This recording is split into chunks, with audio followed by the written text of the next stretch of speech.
Welcome to Golf Industry Guru and the Gig Podcast, where we interview the best and brightest golf and hospitality leaders on the planet. On today's episode, you will learn some proven real-world solutions that'll help you and your team solve some of your biggest golf business challenges. So stick around for some tips, tools, and training to get you, your people, and your business powered on. Here's your host, James Cronk. Well, hello, Gig Nation. It is James Cronk, and I am back again with another podcast on Golf Industry Guru, and I am thrilled today to have a esteemed gentleman from the golf and club industry from not only Canada but beyond, George Pinches. George, it is just a pleasure to have you on our Golf Industry Guru podcast because I remember you many years ago were kind enough to allow me to bring myself and my clubs out to play Hamilton Golf and Country Club, one of the great golf courses in Canada. My goodness, you were the general manager of two Royal golf clubs in Canada. I don't even know how many they are, but you were the manager of two of them. George, you have been on the national board. You are a trainer, a speaker, and now a headhunter and consultant with GGA Partners. And I just am fascinated to pick your brain today to talk about what is going on in the general manager club business and all of your fascinating kind of wisdom and secrets. So welcome to the Golf Industry Guru podcast, George. Thank you, James. And we do go back a long way. And I'm not going to tell stories today, so your listeners won't know all the deep, dark secrets. But thank you for the invitation to discuss an important topic that's topical as well. There are many job opportunities out there for talented candidates who are willing to invest in networking and their education. And because of the growth in the golf industry and the club industry over the last 2 years, there are more opportunities than ever to enter a career path. And there's also opportunities for people who want to, stay in that career path. So when I was thinking about the topic, I vividly recall a speaker I heard about 30 years ago. And he made this comment. He said, "You could be an expert in anything in 3 years if you put your mind to it." And that's what I've done in the past. The governance, I was just started to study it. So the thing is, today, the 3-year period has shrunk considerably. This was pre-internet. So there's educational opportunities available there. And there's organizations such as yours that I follow Golf Industry Guru with interest, and it's reaching an ever-expanding audience with valuable and timely information in packets. So if somebody claims they don't understand something in today's world, I don't really have a lot of patience because you can just Google. It's just amazing all the information that's out there. So I wanted to say that that's a segue into talking about, getting and keeping jobs in the club industry, particularly for GMs. That's a great point, George. And you're right. I mean, this is Golf Industry Guru is one of many examples of the ability for people to grab content that they want, that they're interested in, that they want to learn from. One of the things I'm excited about having you on the call today, the podcast, is that we're now in 5 countries, George, around the world. We have people that are part of our Gig Nation that would be a seasoned club manager, a seasoned general manager who maybe is looking to make a transition. Maybe the club is going to make a transition for them, for him and her, that they don't know about, and they're going to be faced to make a transition. But we also have many young people and young and old people searching that next job, searching that role of a club manager, wanting to aspire to become the food and beverage manager and then the director of food and beverage and then ultimately a club manager. And so I think that there's some great, I have so many questions. I had to pare it down, as you know, by the email I sent you in advance. There was 30 or 40 things that we could have talked about. And we're only going to have a little bit of time for our podcast, and I look forward to having you back because we won't get to everything, George. But let's start off with this, because you have that ability. You talk about your expertise in governance, working with boards, George. I know that you had a long, successful career before you got into consulting as a club manager and general manager. So you've walked the walk and talked the talk. You know the intricacies, the challenges, the subtleties of managing successfully clubs and members and the unique business that we were in. But I guess I want to start and ask you about, what did you learn? What have you learned in now your role with GGA and with regards to your role as a consultant, as an executive search individual, et cetera, that you wish you knew when you were managing clubs? What's the thing that you've learned now, seeing it from another seat, from another chair, than when you were managing clubs? What's kind of one of those lessons that you think, man, when I was managing clubs, I wish I remembered this a little bit more? Is there anything that kind of sticks out to you now that you've sat on the other side of the table and helped boards, helped clubs solve their problems or find that right general manager, et cetera, et cetera? I think two things, because I saw the huge transition, is they're looking for a leader. And I remember my colleague Henry Delosier did a session called the servant leader concept. And they're looking for a leader. They're looking for that one person who will manage up and lead the board and bring industry information to them so they make wise decisions and keep them on their strategic path. They're also looking for somebody who can manage the operation and manage down. And I've seen people who were great operators and they run a great ship, but they just are what I call general minute takers. They're GMs. They just follow, and the board says do this, and they do it really well, but that's not leadership. So what's changed over the years is the average age of the people on the board used to have tons of times. They used to do the draw. They used to do everything to do with and now, of course, everybody's busy and they want everything done for them. So there's a lot more leadership up than there ever was. And that's why I started to study governance. Because I looked around and said, what's happening with the people that I think are excellent and they don't last? It's because they can't manage that relationship with 8, 9, 10, 11, or 12 people. And mostly because they weren't as forthright as they should be. They weren't as frank and honest and saying, like, with all due respect, it's your club. However, like you said earlier in our conversation, you're down the wrong path. The result of this is not going to be good. And even though you think it's in your own self-interest, it's not in the greater good and the interest of the club. And that's a skill that not everybody has. And you have to be pretty darn secure, because there's two quotes. When I first got into business, I coined the phrase, the great thing about the club industry is the good news is there's always a job open. The bad news is it could be yours. And the late, great Pat Quinn, who we both know from Vancouver days, and he was actually born and raised in Hamilton. His dad had been a caddy at Hamilton. So, of course, whenever Pat came, I said, come on out and play. And we'd get caddies, and the kids' eyes would be as big as saucers. And he said to me, George, you guys got all the job security of a hockey coach. So yes. I've learned that people tend to need to know how to manage up as much as manage down. And despite the fact they don't want to hear it, tell me what you think, not what you think I want to hear.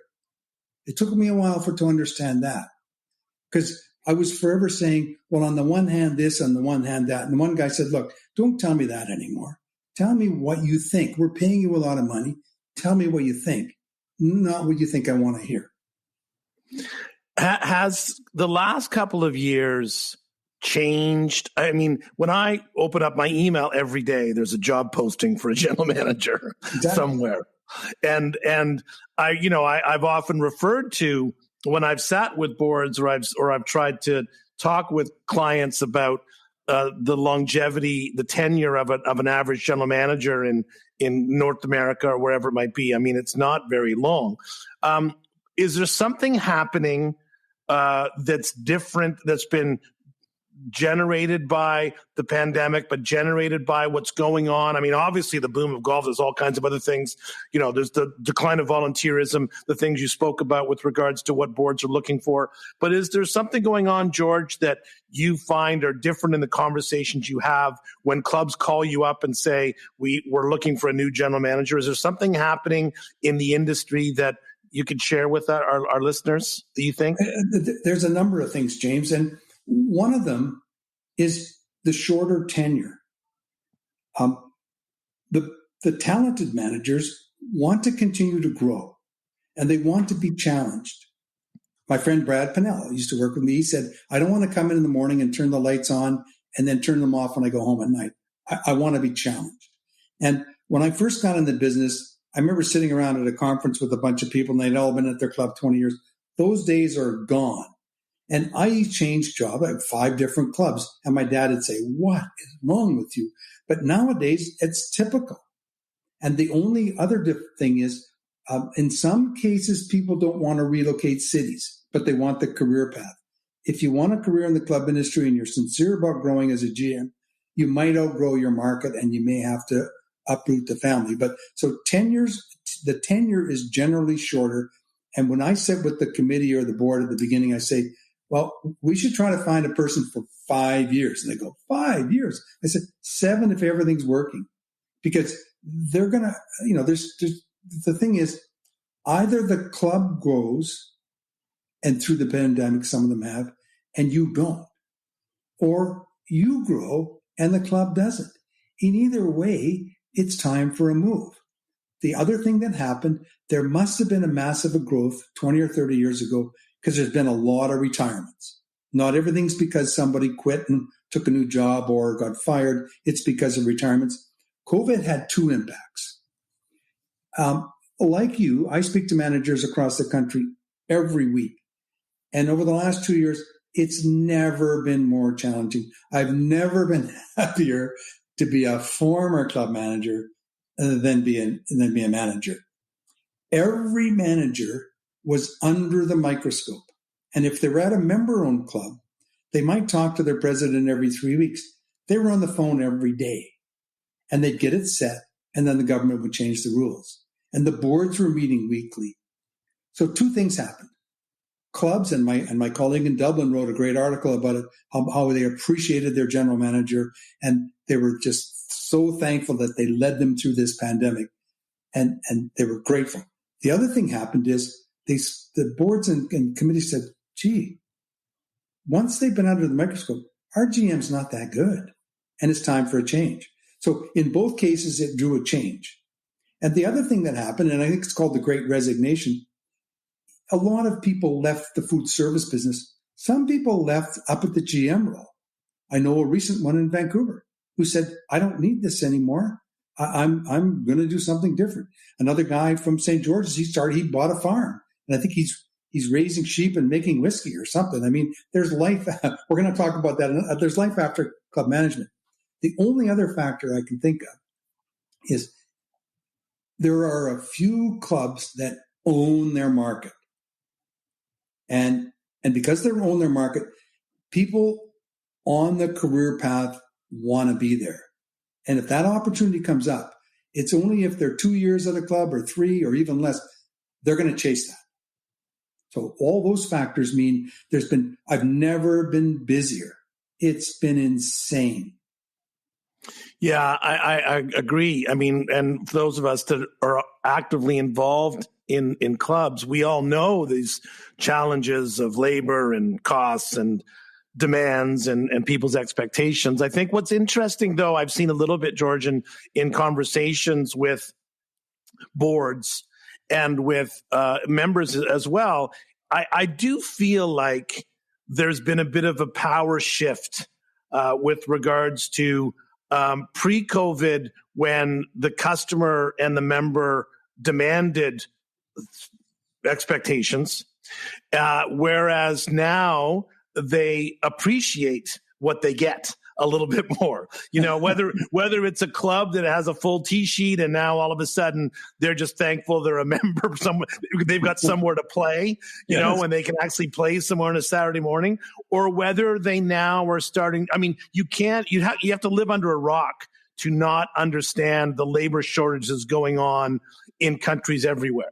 And the challenge of finding, whether it's a sous chef or whether it's a server or whether it's a kid in the back shop, the great resignation or the great transition away from these typical hospitality jobs, clubs seem to be aware, members and boards seem to be aware of these challenges. And like you said, they're either looking at their GM saying you're doing a great job managing a really challenging time, or they're looking at their GM saying, really, you got to get on the ball here because we're in trouble. So my question to you a little bit is that I've seen this kind of power, I call it the power shift, whereby I think those of us that operate the club business have more influence and more power really than we did when we were desperate for discounting to fill our golf courses or sell our memberships.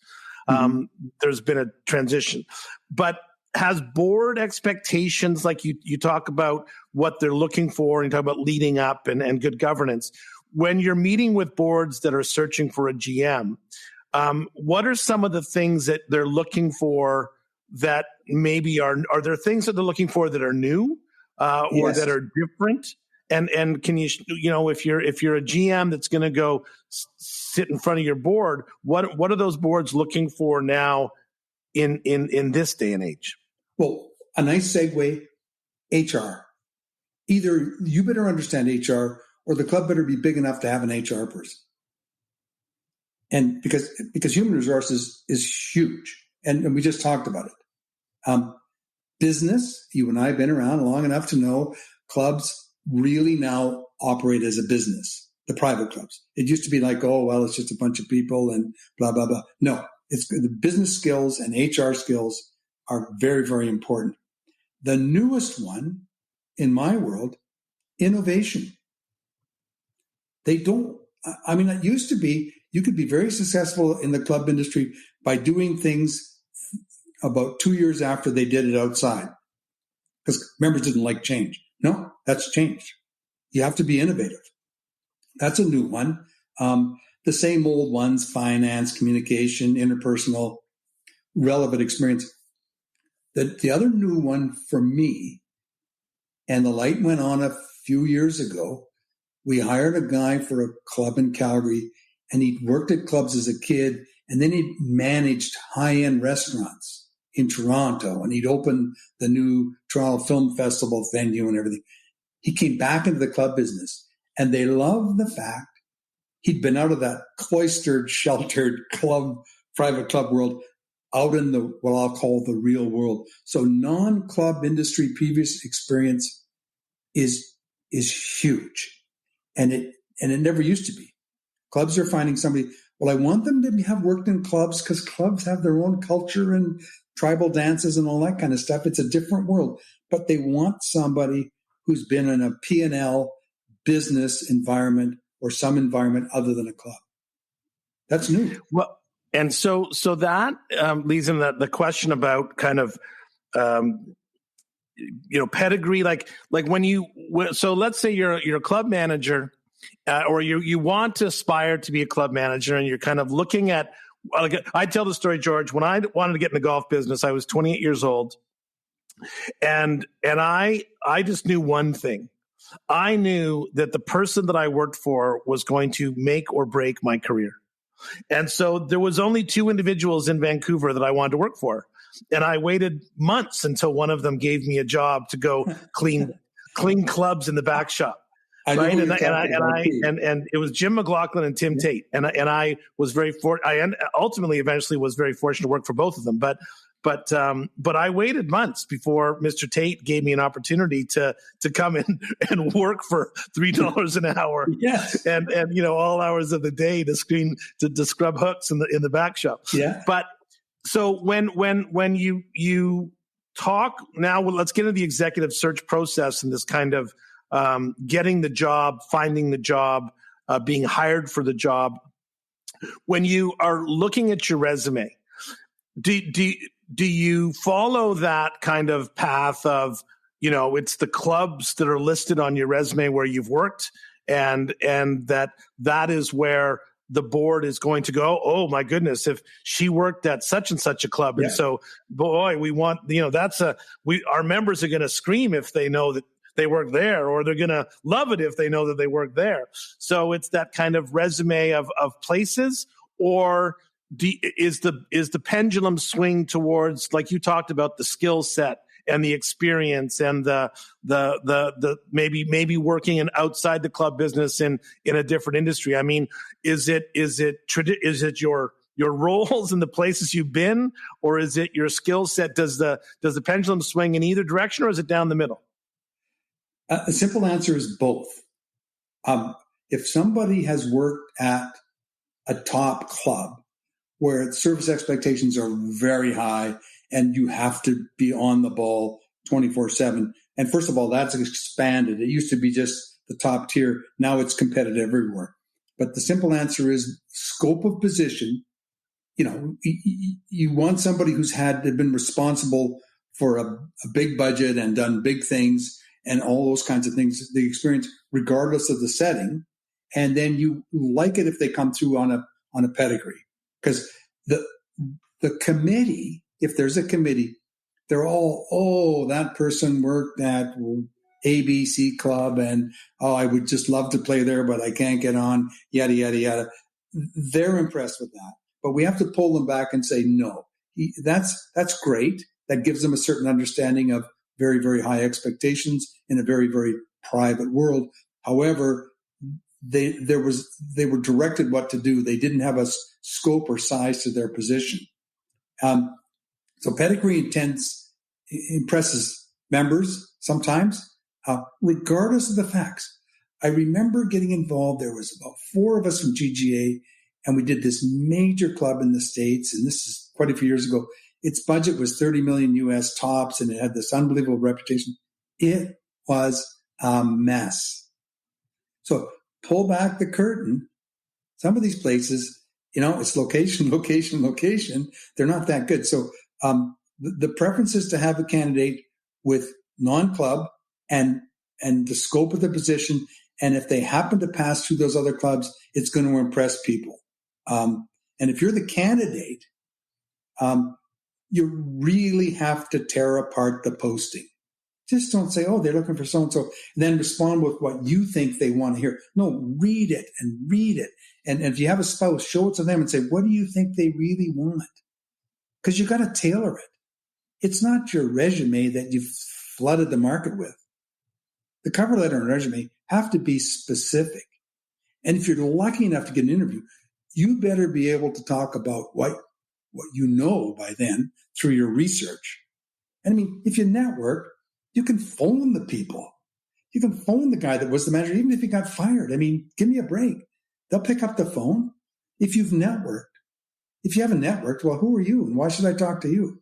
So network is important as well. I'm kind of skipping around here. Now, No, it's good. With respect to the resume, I think one of the things we're going to talk about is that 2 pages max. And I don't, people put their references in, I think they want to impress somebody or something like that. I say, no, save it. Put in a line that references available upon request, because once you go through the process, you kind of learn, well, this reference would be actually better than that one. And it's something generally done at the end. And the other thing I've cautioned people with is if they ask before they submit, include a brief description of each club. Just don't put Capilano, Point Grey, Mayfair, whatever. We may know, but the members, a lot of them don't know. So they list this club. They say, well, where is it? And what is it, 18 holes or 36 or big or small? And it just has to be it has to be less than a sentence. Location, description, size, sometimes total revenue is a good one. And of course, remember to update that, because $1 million used to be a lot of money. Yes. Yeah. Yes. And I think the picky things I see which I want to talk about, is I'll get a cover letter and it has yours truly or yours sincerely, and then Bill Smith in text, no signature. Well, give me a break. You can, even if you use script, put a signature on it, because it's meaningless, but it means a lot to me. Maybe I'm old style, school or whatever. And then the email address, it shouldn't be where you're working now. That tells me you're using company time to move to a different place. Yes. So don't do that. And don't make it Bill and Mary Smith at Gmail or some goofy one about, golf, wonderful XX or something like that. I'm an expert GM at yahoo.com. and put the contact information on both the cover letter and resume. I don't want to hunt around for that kind of information. And the other thing I really like to see, and this is possibly just me, is I like to see time given back. What did you do? You're 45 years old. Have you ever really cared about others? Have you ever volunteered? And if I see a resume and somebody's been a lifeguard as a teenager, they get 500 points. They're a teenager and they're responsible for people's lives. Or if somebody's worked with handicapped or volunteered to whatever, that's got nothing to do with the job, but it's got everything to do with the person. George, when an executive search firm like yours posts a job and you get flooded with resumes, mm-hmm. and you're looking for these types of indicators, right? About, because obviously your job, I would say this all the time, like the headhunter's job is to be successful. They want to put the best people forward for that club, and that they want that GM to succeed. So you're like a matchmaker. You're trying mm-hmm. to match the right candidate with the right club so that everyone wins. It doesn't help you if 2 years later they're calling you up again and saying that was a dud. Let's do it again. So obviously you're a talent scout and you're trying to go to that talent. And so when we talked in the very beginning about networking and about, same thing. Like I also learned early in my career to get involved in, originally it was the Canadian PGA, and eventually it was the Club Managers Pacific chapter in some little, like whatever it was. It's volunteering on organization because it just forces you to network. It actually makes you get out and people start to go, oh yeah, there's that person. And oh yeah, there's that person. So when you are flooded with resumes, like, do you put a pile on the left that's these are people that I know, and then a pile on the right, and these are people I haven't met or I don't know, and one pile is stronger or better than the other? Or how do you deal with that? How do you sift through that challenge of being a talent scout if you don't know an individual as well as others? I think a few things. In the process, we don't want to be burned at the end because we manage the process thoroughly, if it's a particular private club with a search committee. And at the end, then we loop them in because fit is so important. And I say to the committee, look, I'm running the interview. I'm like hosting it, and I'm going to ask all the questions, and you jump in where you want, but the person can't have their head on a swivel. But well before that, we do a survey of the management team, assuming they know what the balance of the staff and employees want. And we do a survey of the board and influencers. And we ask them specific questions about, if you were the president, what would you tell them to do? And what's the most important? What are the members most satisfied with, least satisfied? It's a battery of questions. It's a survey. And we do the management team. And then we compare the results. And what we generally find is it's wonderful when the management team and the search committee say, these are the things that are most important to us in the candidate and what we want to lead the club forward. And the one thing that always changes is the board or the influencers or the search committee always say, we want somebody to lead the management team and staff. And the management team say, we want somebody to lead the board. It's always a flip. But anyway, regardless. So we take that information and then we develop search criteria. And that's where the innovation thing came in recently. We didn't think about it. And they said, no, we're a very innovative club, and that person's not going to be a person to block that innovation. We want somebody who's going to be able to do that. So we added that in. So we do these search criteria. We get a sign off. So in the final interview, if Sam Slick comes in and wows them, but doesn't match all the search criteria, as well as the previous two candidates who weren't maybe as performance oriented, we can hold their feet to the fire. And the one thing I have to do, which is difficult, because like you, we know tons of people, and I've had to say, sorry, it's not you, to friends and colleagues, is we made a commitment when I restarted the search in 2014. We're never going to put somebody in a position to fail. And I tell the clubs that. I said, look, because that serves no one. It doesn't help the candidate. 2 years down the road, they're gone. It doesn't help us. And it certainly doesn't help you. So this matching thing is, like you said, the word matchmaker. In some cases, the best qualified candidate doesn't get the job. Mm-hmm. Because of match.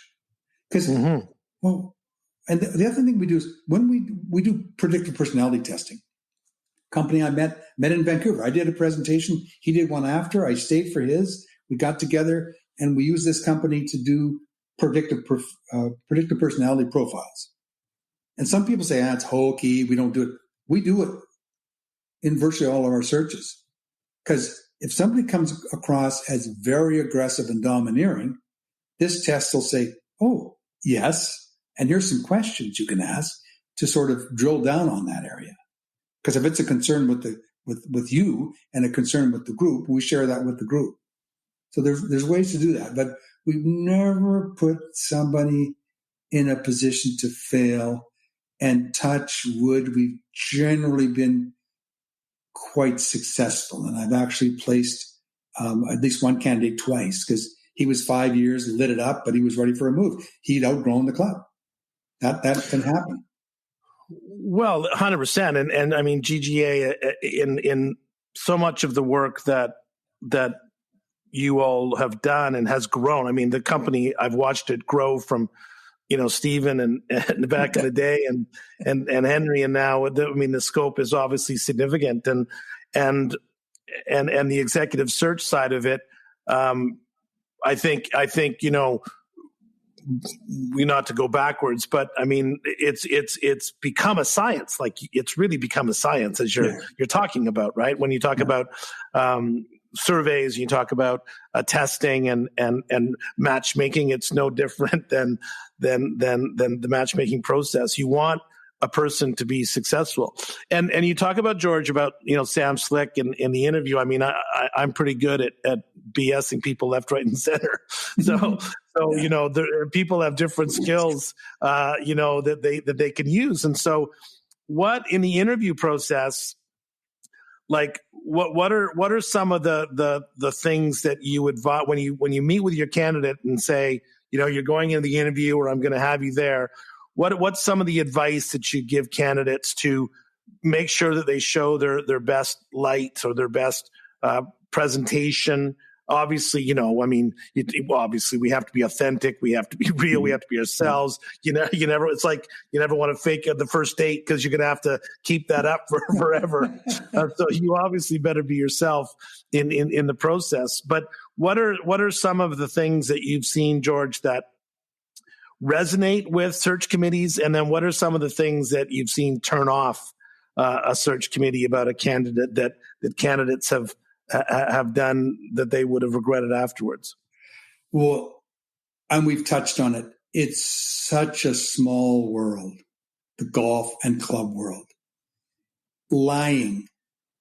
There's a stat that says 30% of the resumes that come in there have a falsehood in them. Particularly, I find it around education. Masters, MBA. Did you finish it? Oh, wow, no, it's incomplete. Well, it's from 40 years ago or whatever, There's little small things like that. And I remember a candidate one time, and they were almost ready to hire him. And when we do reference checks, we check up and down. So we say, give me names of people you worked for, and give me names of people you worked for you. And one time this fellow said, I left that club to go to another one, and I'd done everything I could, and they loved me and everything. So he gave me the name of the person that used to work for him. So I phoned him. I said, boy, so-and-so was really did quite a bit there in his time, and it seemed like he made a great job. He said, yeah, it was so sad he got fired. So regrettably, I didn't even want to talk about but there was this line. But candidates have to be ready for the why questions. And not just ready, but really ready. Why does this particular opportunity interest you? And it's kind of a flowery, but why have you applied? Because sometimes you shake your head and say, well, everything's going great at that club. Why would they leave? Mm-hmm. Why now? And sometimes what comes out is, I'm ready for a change, family things, whatever, but be ready and be frank and honest. And the big one, of course, we always ask at the very end is, why should we hire you? And I'm amazed sometimes who people aren't ready for that question. And we wait till the end. And I've counseled people in workshops and whatever. That's your closing. You should know that from whenever you meet somebody on the street. It's you. It's your brand. And I got one. I developed it 30 years ago, and I can still repeat it verbatim, and it worked 5 times. And regrettably, it didn't work 6 times, but it worked 5. So you've got to memorize it. And if you know that answer, and if you know in the end that whether they're going to answer it or not, one time I remember they didn't ask. So I said, they said, you anything to add? I said, yeah, you didn't ask me why you should hire me. And I said, you should hire me because I have the technical skills, the interpersonal skills, and the conceptual skills. And I explained each of them. And they went, oh, wow. So know that inside out, because you can weave it into your cover letter. You can weave it into your resume. You can tailor it. You can weave it into questions earlier on. Oh, I'm going to bring this up at the end. So when they ask me about this, make sure you kind of bring that up. It's your brand. It's you. What I tell candidates, we have a little session about a week before the interview. And I say, look, your job is to create a compelling vision of you as their new GM and create a connection. And you should, if we always give them the names of the people on the panel and so-and-so's president and so-and-so's whatever, so that they can go on LinkedIn or whatever and research them. But if they don't give it, request those names because it's such a small world. Mm-hmm. And, they may have been a member at a club that you're now managing. And one of the things that's great with us is some our members, a group said to us, well, he said he did a really, really good job and the membership's satisfaction improved. We said, yes, we do the annual survey. We can substantiate that. Or no, the scores actually went down. I'm sorry he mentioned that. So the other thing is, and I won't mention his name, but somebody who's very, very successful, and he was terminated at one club, and I placed him at another. And I never even got to get the question out. It was the elephant in the room. It was about the third question, where did you grow up or something? And he got it out. He said, I want you to know, blah, blah, blah, and this is what happened because you're going to find out anyway. And then it was gone, and the rest of the interview could focus on the future. So if there's an elephant in the room, be ready for it and maybe get it out early if you want to. And in terms of your questions, if you're in an interview, it's not the quantity, it's the quality. Because some of the questions you could get by just going on their website, even if it's not the member side. You should know that information. And you've done millions of presentations. You know the rule about slides, no more than 3 things. So when you answer a question, the newest one I'm giving people, don't mansplain. Don't assume that they're stupid and you have to tell them you have to explain every little detail. It's 3 items on a slide and it's 3 items on the interview. And maybe I'm mansplaining here, but the bottom line is don't mansplain. No, it's great advice. I do when I work with some guys, George, to help them when interview process, one of the things that I try to get them to do is to,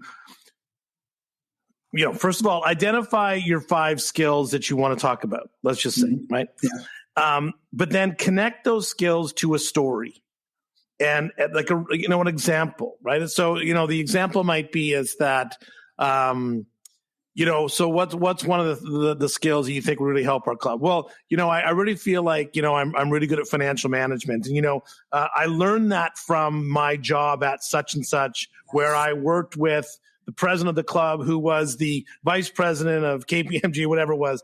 And he, he taught me how to go through a balance sheet. And I really, and we discovered, whatever is the story, whatever is the loop. But to make sure that it's not just, I'm really good at financial management, or, I really, love to travel. Well, explain about how, traveling and playing golf and taking the members on a trip to Portugal, at your previous club, and the relationships that you built, and how, it became the number one thing that the members wanted to do every year, whatever is the example. But make sure that you connect, your strengths, your characteristics that you're trying to talk about with some real world example stories that make people engaged, that they want to tell me more, they want to, because in the real world, when you become a GM of a club, it's about storytelling. It's about engaging people. It's about connecting, making relationships. And so I find so many times that in the interview process, when I'm interviewing candidates, I mean, I've done so much hiring in my day that I understand now what my job is to get them to show their real selves, right? Because but so many people come into that process in a robotic kind of, they're uncomfortable, they're stressed, they're nervous, they're worried about every P and every Q. And the trick is, I want to see you, like I want to know what it's going to be like if we hire you on day 3. And so, a really good interviewer is really all about getting the candidate to kind of bring that stuff out. But when you talk with your candidates, or do you find that in the interview process, when you're leading that for the search committee, do you find that more often than not, the candidates are able to show their true selves? Or do you find that the process itself just makes it kind of sterile, and it's difficult for that person to really kind of flash their personality or what they would be like if they were hired in the job? That makes sense. Similar to what you're saying, I try to get the candidate totally at ease. I mean, we've talked many, many times, and then we have the final conversation. And one of the things in that battery of things I talk about when a week leading into the interview is be yourself. I'm going to lead the interview. I know you well. It's going to be like a conversation with a bunch of people in the room, and if you pique their interest, this whole thing about creating a compelling vision, you want them in the end to see you as the new person. And storytelling's wonderful. Yeah. That's creating a vision though. I guess poor storytellers will struggle if you're just black and white. Oh, I did this and I did that. It's not going to go over well. And regrettably, there are people that struggle with that and in the interview.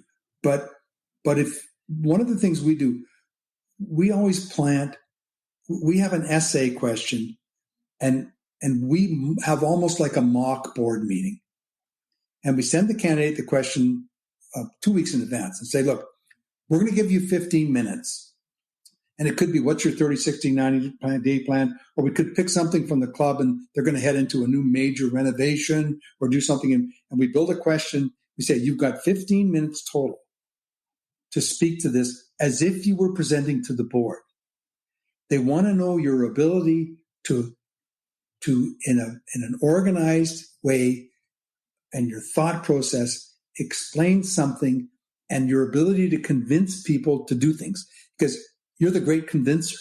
You're daily convincing management and staff to do certain things. And you're also convincing the board and committees and all these other groups. And you're actually doing it with suppliers too.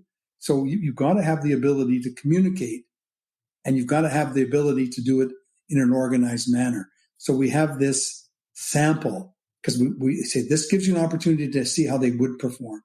And my good friend Peter Holt, he's at Lambton now, and he's a wonderful man, and it was perfect for him. He lived 9 minutes away and everything like that. And he's one of the first guys. He said, "Oh, do you mind if I take my jacket off and stand up?" And he controlled the room. It was amazing. And those two simple things. And he asked them first, because he had a suit on. "Do you mind if I take my jacket off and stand up?" And you and I know the minute you stand up, you're 50% brighter. Yes. It was now, brilliant. So tell me though, George, like Zoom, how has this changed now? I mean, obviously people are interviewing now on Zoom. They're even sometimes the whole process is now, I mean, it's even difficult to get boards and sometimes committees back into the room and obviously now they've realized what's the need to fly some guy halfway across the country to go for a final interview if we can just do it on online. So how has that changed in your experience? How has that changed? Is it helped it? Is it made it more efficient? Is it allowing more candidates to be considered? Or is it hindering the final outcome, do you think? I think it's a bit of both. It certainly made it less costly. But we insist you're never going to hire somebody without meeting them in person. So even if sometimes we're not there in person, they have to be there in person, the candidate and the group. And in a lot of cases, it's just a cost of doing business. And I remember when I did a couple of searches on the island, the prices shot up, and one was doing a search in December. It's Christmas and we're flying people in. So it was very, very costly, but it was worth it. And I think that sure, Zoom was very helpful through certain steps in the process, but it wasn't good for really making that decision and determining fit. It wouldn't have been as effective for Peter Holt to stand up, take off his jacket, and tell them why they should hire him, as it was in person. So I'm hopeful that this is past us to the point where it can return to a more in person. There's certainly some benefits of Zoom, no doubt about it, but they're not the be all and end all. With regards to kind of getting the job, being offered the job, the negotiating factor, obviously, nowadays, people generally speaking have an idea what the compensation package is going to look like, or generally speaking, do you find that's process has become easier, more challenging? Are clubs becoming more educated on what it costs to have a qualified individual, or is the fact that there are lots of candidates, is the candidate pool out there growing to the point where you're competing for jobs and they can save money because look at, there's 5 guys that want this job and 2 of them will take 25% less. The candidate pool is growing. I mean, when I first took a club management job, it was the job nobody wanted. Everybody wanted to be a member. Why would you want to be the manager? You got 1,000 people telling you what to do. But anyway, I was stupid. I took the job and it became a career. But nowadays, I mean, colleges are spewing them out. The PGA's got a wonderful education program. Golf Industry Guru. The pool of candidates is exponentially larger. It's now, people were leaving the hotel industry at the beginning of COVID. They wanted to get into clubs. Because sometimes, when I was at Hamilton Golf and Country Club, it was the largest employer in Ancaster for decades. It's been 1894. It's not going out of business. So everybody wants to get in. In terms of the compensation, we do another thing. We ask the candidates who are bona fide, that we're likely going to be at least putting forward to get on a short list. We ask them for their compensation expectation. So we don't get too far along and somebody wants X and they're only willing to pay Y. And we go to the club and say, look, give us a range. Because recently there was this candidate that would have been perfect. But they happened to be a Canadian, an expat in the US, and they were making huge money. Well, it wasn't going to happen. And so why waste everybody's time? But the other thing that I came to learn is in almost every case, I thought I'd done a really good job and I was at the top of the range. Every time I left, the guy that replaced me made more. When I left Point Grey, Brad Pinnell, who I did taught, he got a better package. So clubs, and we have to tell them that. I said, look, if you've had a person for quite some time, understand the market has changed. So it's a bit of a sticker shock for clubs now, but they have to pay. And we tell candidates, don't be shy. We don't want you to take this and then 3 years later or 2.5 years later, leave for something because of the comp package. And what we do too is we say to the client, look, we're experts at this. We have all the data and we can give you a range and we can tell you why that's the range and get you to sign off. We can act as the intermediary and present a term sheet and get them to sign and get them on board. Or if you have an HR lawyer and you've got big business people with lots of experience at the club, you can start the process. It's a new relationship.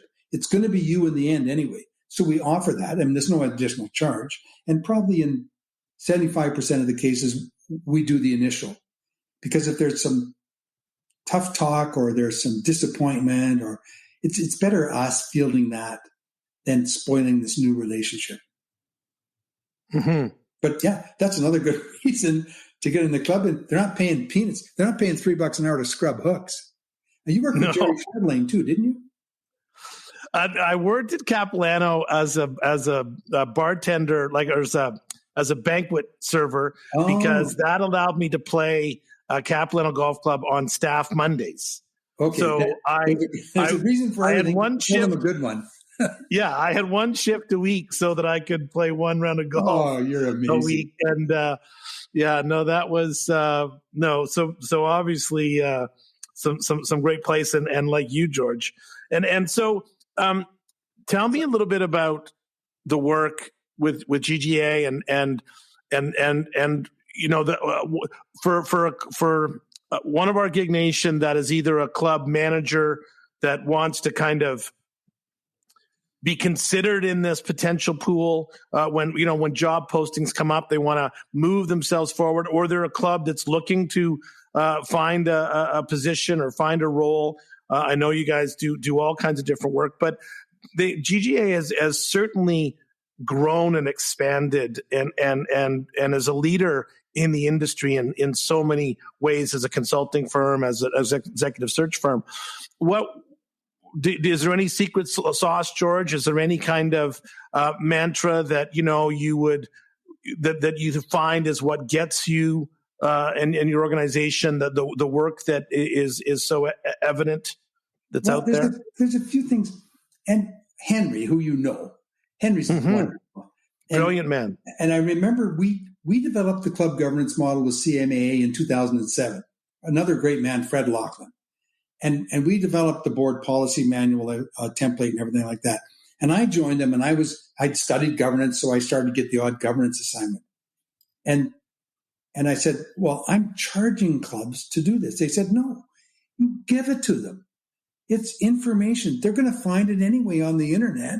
And I just, 10 years later, I was doing work with this club, and I said, where did you get this? And they said, because I said it's 10 years old, but it was our board policy manual. So we try to be thought leaders, and like you, produce as much information as we can and put it out there. And it's free. And if it helps you, a person in the industry, or helps the club, whatever, we don't care. We take a very business-based approach. I was one of the few non-financial persons when I first joined. Mm-hmm. We have accountants all over the place. Yeah. So we take a business-based approach, and we try to be a subject matter expert, which means studying and publishing. As earlier, we never put somebody in a position to fail. And I think because of where we are in the marketplace and the size and the scope that you mentioned, people tend to think of us comprehensive. Well, I can get them to do a strat plan, or I can get them to do a search, or I can get them to do some governance work, or I can get them to sell the club. We try to be a comprehensive place, connected. The company spends a lot of time speaking for no fee at conferences and workshops and all those other kinds of things. So comprehensive, connected, and we're committed to that industry. We're in the golf club and resort industry. We're not in any other industries. And one of the things that we're recommending now is for clubs to do a human capital reserve study.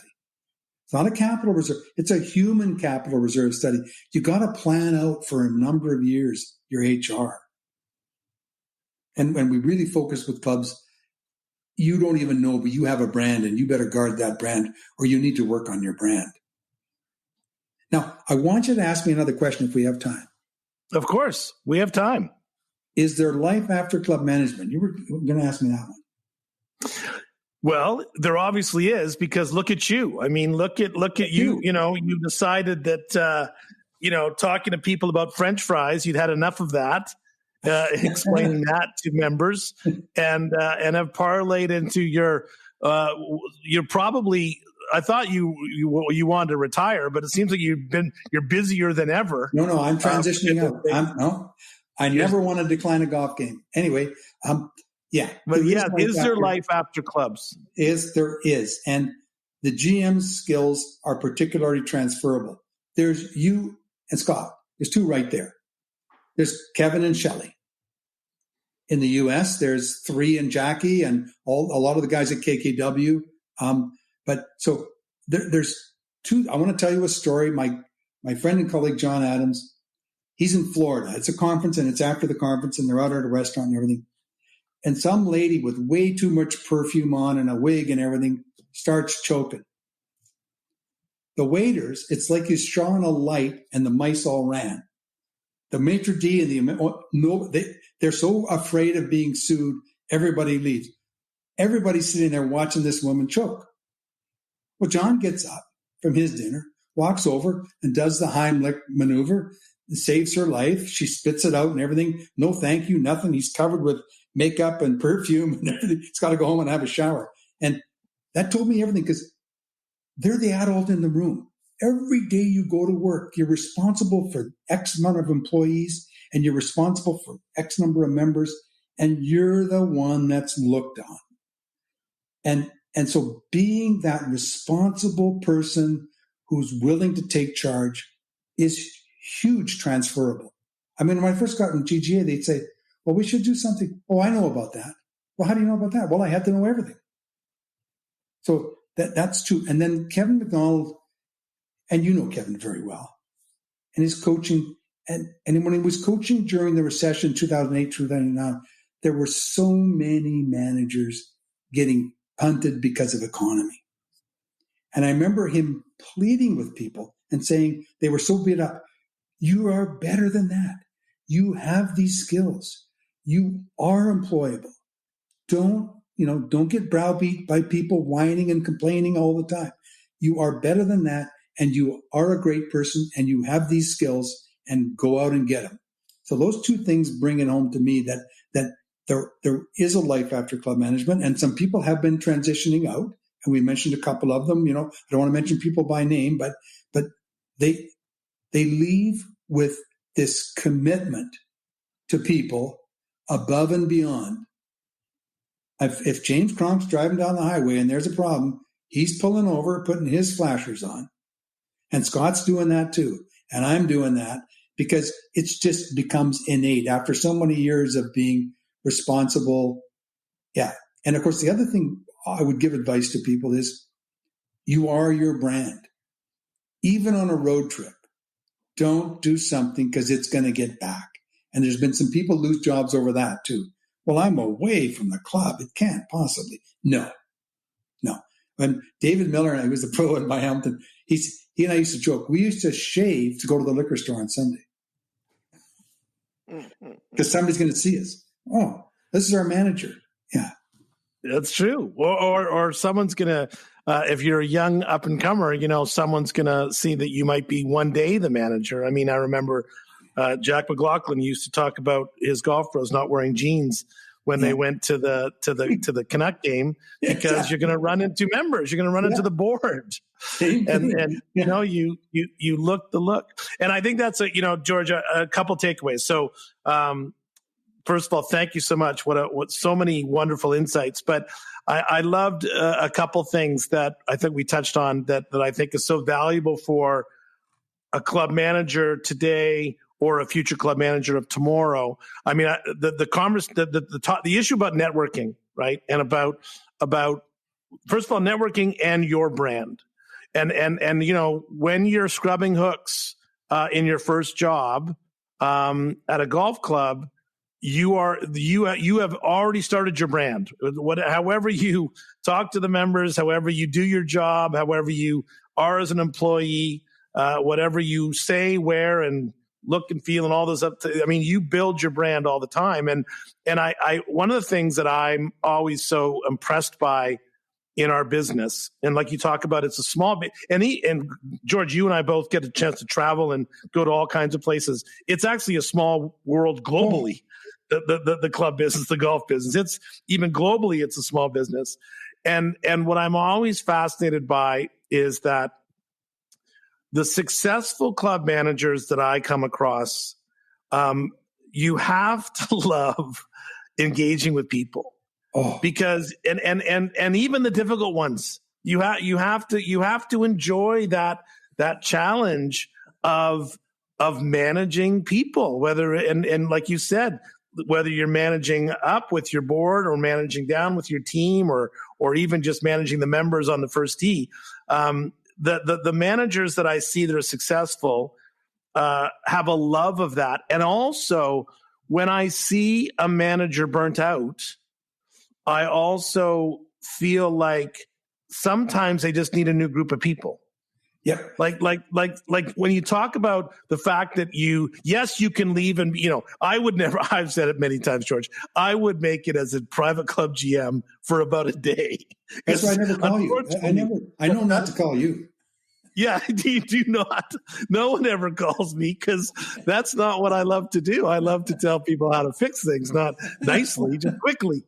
But when I see a good manager that's beaten up, I also, try to remind them that there's other groups of people. Sometimes relationships, sometimes, your boyfriend and your girlfriend, you just fall out of a relationship and it's no longer working, and you got to keep looking until you find a better match.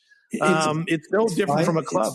It's 5 to 7 years now. And to your point about difficult people, in the club business, I had 6 farewell dinners or events. And I was always amazed. Mr. Smith. So I had to give him slow play, and I had to talk to him about dress code, and he was late with his account, and I had to suspend his son and everything. He comes to the event and says, "George, we're really going to miss you." I felt like saying, "I thought you hated me." Yeah. No, but you engaged him. He said, "You always were willing to talk to me." I had a guy at one club. Every year he went to Florida, and they called it Freedom Day. He didn't even know that. With all the people in the pro shop and everything, I saw him pull out of the driveway. Hooray, he picked up his clubs. But so all of a sudden he was maybe a bit of a sandbagger. Anyway, his wife he's in his office crying his eyes out to me, and he's made my life miserable all these years. And I'm going over to hug him and everything, just because of the engagement and the human thing. They're people with wants, needs, and wishes. And yeah, you have to bite the bullet and treat everybody the same. But you'd be amazed what people say about you if you only just stand there and take the time to say, that's interesting, but we're not going to do it. Well, yeah, I always say if you're managing a club and everyone likes you, you're not trying hard enough. Exactly. And you got to piss off 10% of the people every year. That's why you only stay 5 years. George, thank you so much. How can one of Gig Nation get in touch with you if they wanted to reach out and find out more about you and your services and about all that GGA does?